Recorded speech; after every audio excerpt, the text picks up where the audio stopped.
Hey guys, what's up? This is Gina Ifowe, the one and only African superstar. And today I want to bring you this thought, which is we shouldn't paint all Nigerians with the same brush.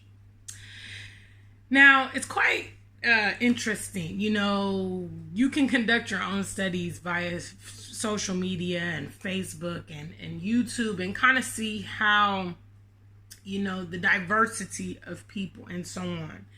More notably, it's come to my attention. I have two Nigerian gentlemen on my Facebook.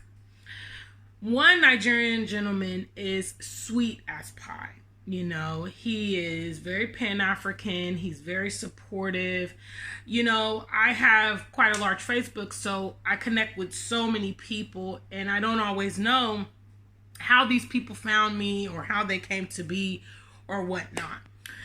So this particular gentleman, he is, like I said, he's sweet as pie. I'd say if I lived in America, I would probably consider it romantically.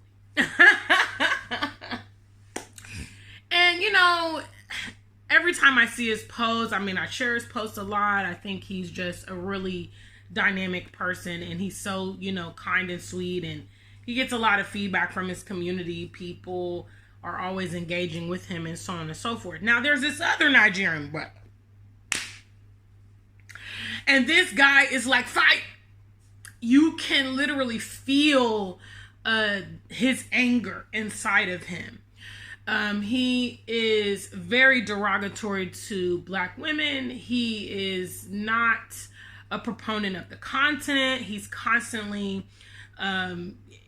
discouraging people when they say positive things. So nonetheless, he comes on my post quite frequently to try to antagonize with me. And, I don't really get into that, but fortunately I have the African superstar family, which is you guys. And such were some of you guys that will, from time to time engage with this guy or rebut this guy with his quite vile perspective on life. And, it made me think about the danger of painting everybody with one brush. Now, see, when it comes to white people, y'all like to say, well, Gina, they're not all so bad. But, my Nigerian brothers and sisters have really got a bad rap. And I have to say, I have, over the years, created relationships with a lot of, Nigerians, some continental, most of them in the diaspora, and they are some of the most dynamic people I know, honestly. Highly educated, world traveled, wealthy, very, sophisticated. I have some relationships with Nigerian women.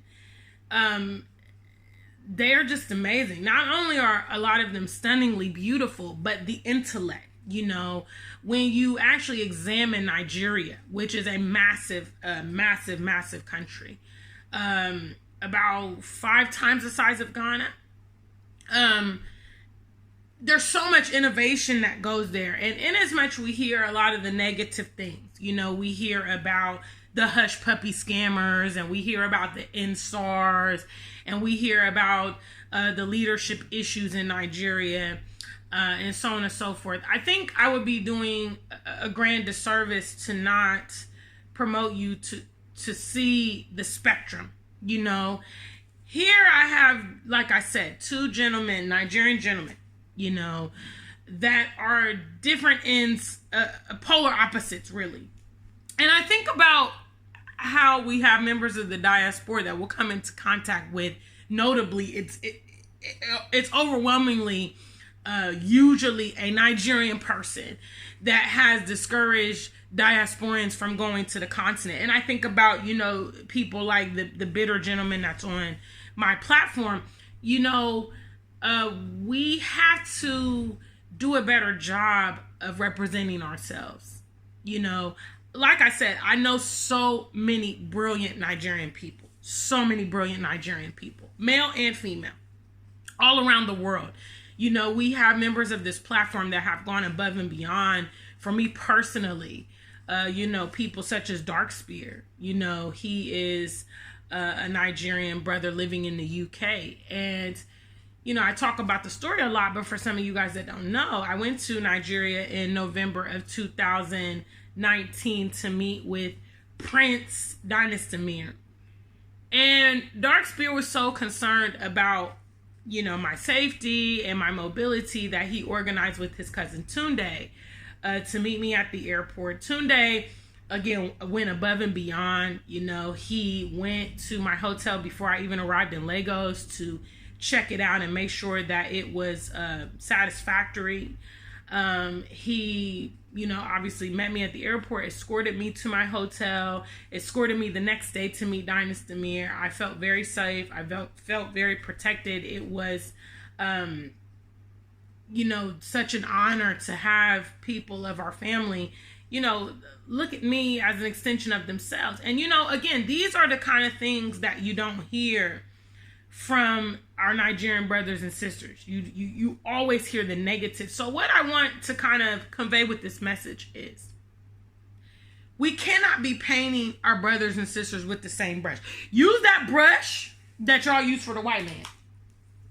This brush, see y'all, this brush right here, y'all forget about the history. Y'all forget about the all the hatred, the racism. You forget about the raping. You forget about the financial effects, huh? Y'all use this brush right here. Y'all be like, Gina, they're not all bad. I got 1, 2 friends that's cool, Gina. Gina, that's not of God. But when it comes to our Nigerian brothers and sisters, you have this connotation, and it's really unfortunate because there is so much resource in those brothers and sisters. I'm telling you, they are amazing. They are amazing. And, we've all had, especially those of us that are African travelers or residing here on the continent or, international travels, we have definitely had our interactions with the Nigerian brothers and sisters. They are by far the largest diaspora in the world, so when you go around, you are going to meet the Nigerian community. They have a huge impact on, pop culture as far as the continent goes. Their music, their superstars, their fashion. They are, just amazing. Amazing. And I would encourage my peers to look for the good in our people. Okay, stop simping, as O'Shea would say, for the white man. Stop cooning, you know what I mean? Start finding the good in your own people more over than those. And can we have a moment of silence for the fine African Nigerian brothers?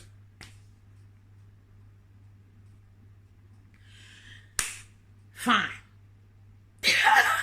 Now, some of them be on chakra. Okay, chakra means, nonsense, basically. Or wahala, drama. Okay, but, like I said, there is a deep sea of, resources in our Nigerian brothers and sisters. So I wanted to prepare this message. I want to kind of leave this here in honor of Baba Falajiki, who is a very close friend and brother to Prince Dynasty. Many of you guys know him.